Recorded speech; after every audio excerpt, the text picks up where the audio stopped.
Good afternoon, brothers and sisters. Just a quick update.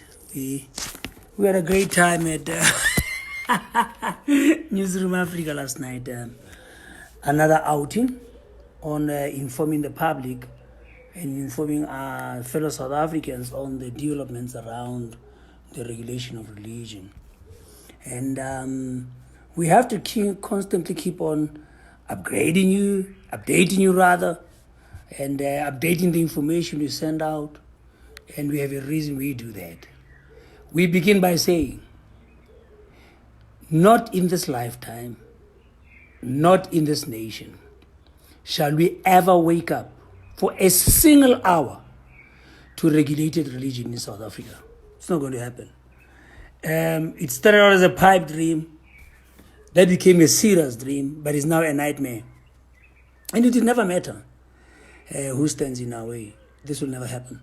You see, when you observe the tsunami and you observe droughts and you observe, not droughts, man, what are these floods? The most intelligent response is for people to be taken to a place of safety, not to stand there and withstand the flow. And I'm saying to you, anybody, it would never matter who they are, who stands in the way of this movement and this reformation will be run over by it. We are not going to regulate religion in South Africa. They can rant, they can rave, they can cry foul, they can do anything. It's not going to happen. I just thought this afternoon before I fetch my daughter from the bus stop. I hope she's my real child, because these days everything I have is questioned. Just now, I'm a submit to South Africans a DNA of all my children. What naivety indeed. Anyway, we want to inform you because certain people have gone out to spread a lie. Our concern right now is with the lie that the Christian Judicial Council in South Africa is spreading. We are concerned about the manipulation in Ekurhuleni. What is happening there between certain religious figures and the so-called faith-based organizations, the municipality there. Our lawyers are looking into it, and we shall engage. We have been talking, and we think what is happening in Ekurhuleni should be used as a test case. Ekurhuleni, we are made to believe there are allegations that if you don't belong to fraternals, if you're not registered in some database, you have no access to land. That's discrimination, because the Constitution clearly says you have a right to belong and a right not to belong. Okay? So these are the facts as we stand right now. Some elements have gone out, establishing umbrella bodies, forcing people into affiliations. That's completely unconstitutional, and we shall test this. We're about to test this. Tutubalang, Madikani, and Kolwa, our legal minds, are working on it, and it shall soon become clear.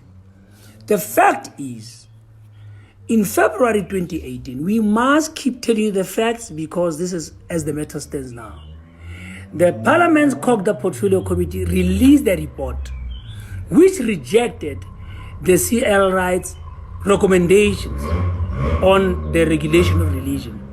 Instead, Parliament supported a national religious leaders consultation, which would include the development of a code of conduct to provide a benchmark and standard to which all bona fide religious organizations would voluntarily subscribe.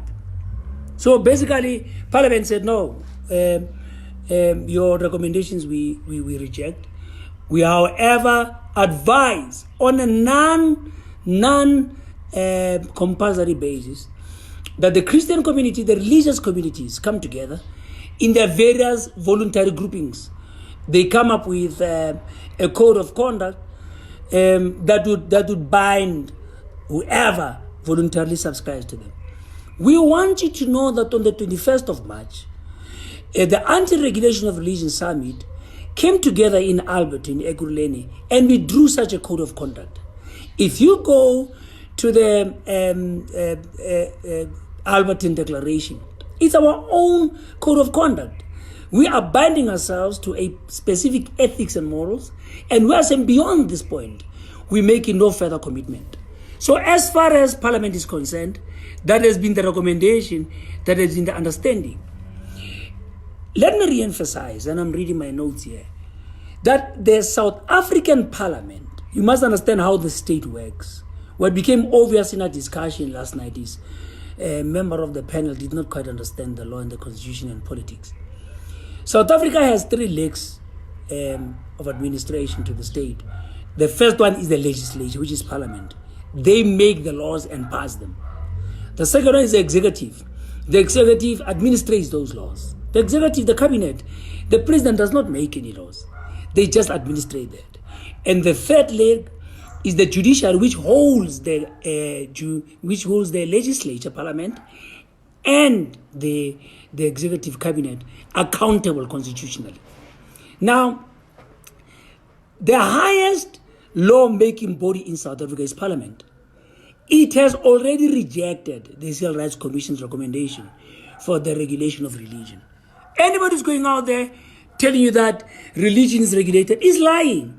Anybody who tells you that you have to belong to fraternals like we had this stupid instruction by the Vaal Pastors Fraternal, that here in the Vaal, the Pastors Fraternal is taking a decision that binds all preachers that we shall regulate.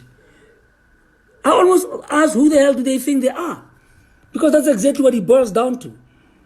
Pastors Fraternal have no biblical or legal status.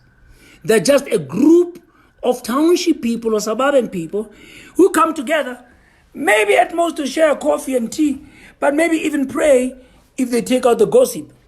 And to think that they would make decisions that bind churches in that locality is quite presumptuous. The South African Parliament has rejected the call for regulation of religion. Let me tell you where the confusion came in.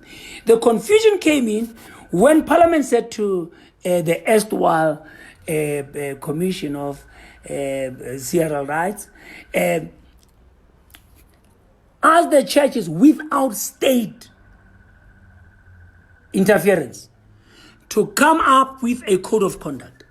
That's when Kaluva went, called Ray McCody and all the steering committee, and they presented on the 13th of February those codes of conduct when they were forced down every stone. That led the process at a tangent away from Parliament's understanding. That process is illegitimate. That process that started at Remath on the 13th of February is unconstitutional. That process is non-binding. Where government is concerned now, there is no regulation of religion on the table at all. Go to the minister, Dlamini Zuma's office, the new minister of Kokda. Go to the portfolio committee in Parliament. Go to the president's office. There is no regulation discussion on the table. Parliament's decision is binding in that regard. Please get this straight. You will never find it in any minutes of Parliament. Since on the 18th of February last year, 2018, when they said to Tol Kaluva and Company, we're rejecting your recommendations, that was the last time the issue of regulation was discussed at that level. There is no regulation agenda on the table by the South African government. And that is why we have said to you in the past, we can't even take the matter to court. What are we taking to court? We have constitutional experts in our team.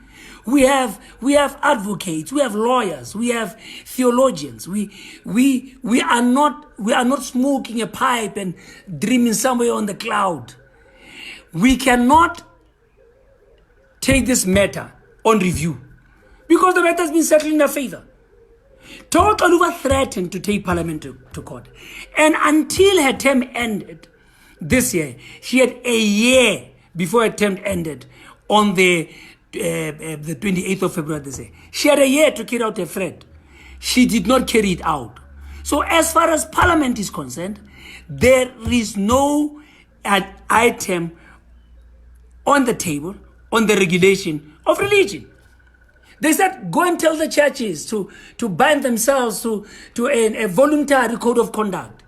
And never said, and they should come and report.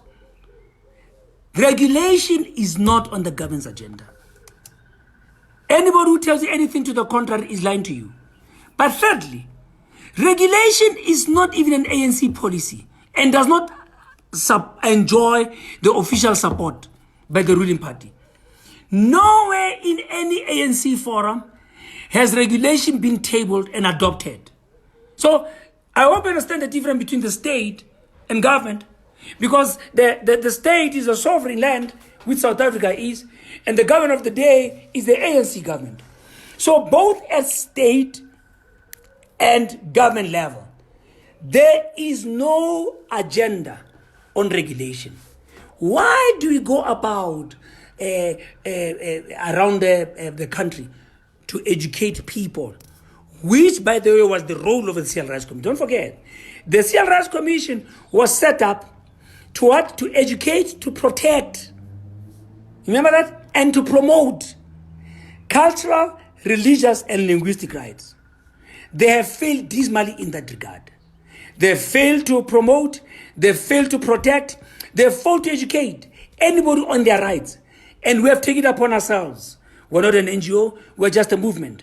So we are going around the country not fighting regulation, because there is no regulation to fight. It was a pipe dream that went up in smoke. It was a pipe dream that started in 2015 when Togo Xaluva started investigating the commercialization of religion. And what is strange is, since all that time, every so-called culprit was known. There is not a single culprit of commercialization, alleged commercialization, abuse, human rights violation. There has not been a single who has not been known. So basically, if there was a will to prosecute, but if there was the tools to prosecute, there would have been no need for the call for the regulation of religion. So we are educating you, brothers and sisters. Regulation is not the ruling party's policy. In a meeting, several meetings chaired by the ANC's religious and cultural desk, the ANC has come out repeatedly to distance itself from the regulation agenda. Now, here is another thing. When Parliament considered the Civil Rights Commission's recommendations on regulation of religion, this is what Parliament said. The Parliament said, your recommendations to regulate religion, setting up the Civil Rights Commission as a superstructure over all religious matters, which would have called for the revision of the Constitution and the Civil Rights Act. He says, your recommendations are unworkable. You want us to introduce a second tier of law enforcement. You want us to introduce other agencies to oversee so-called religious atrocities and religious crimes. There is no law that describes any atrocity as a religious crime. There is no law. So Parliament said, your recommendations are completely unworkable. Two, Parliament says, but they are also unnecessary. Because in the eyes of us as government, there are enough laws and there are enough law enforcement agencies. So it's unnecessary. But they said, thirdly, your recommendations are unconstitutional. The Constitution does not allow us to take away someone's rights because a group is supposedly belonging to is allegedly committing some crimes. You must understand that. And according to the law, Parliament was right. Because don't forget, no right is absolute. But Section 36 of the Constitution deals with that. That every right is limited, but the limitation or the limit should be reasonable.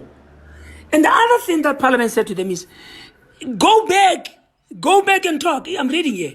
Instead of regulation of religion, there must be a national consultative conference where religious committees themselves will be given an opportunity to discuss solutions by themselves without interference by government. Let me read out the resolution. He says, the Committee suggests that instead of the regulation of religion, there be a national consultative conference where the religious communities will be given the opportunity to discuss solutions by the religious community, for the religious community, without interference or control by the state through either the Civil Rights Commission or any other organ of state. The Civil Rights Commission tried to manipulate the consultative process by nominating and setting up the undemocratically constituted steering committee, which convened a meeting at Rema. And they tried in vain to force church leaders to sign a Civil Rights Commission written code of conduct. And that backfired. So where we are, we plead, especially with Ekurhuleni Pastors Fraternal, with the Ekurhuleni municipality. We're pleading with the Vaal Pastors Fraternal. We plead with organizations such as the Christian Judicial Council. Do not force us to take the matter to court, because your utterings are misleading. Your dealings are manipulative. And what you have presented before the people is completely a mispresentation. And the truth of the matter is, we are prepared to fight this out. May you be informed, church. If anybody comes around claiming that government has taken the resolution, ask for that resolution and let's challenge it. I hope this gives you clarity on the matter. My name is Shimikotu, Dr. Shimikotu, by the way. My number is 079-695-8908. If you need further clarity, let us talk. The 17th of August, we are going to Newcastle on another educational tour. The 24th of September, we are in the Vaal for another educational tour. And that leaves October and November. If you want us to visit your town to talk about regulation, gladly send us a message. Gladly invite us. And we shall be there full force. May the Lord greatly bless and keep you. Goodbye.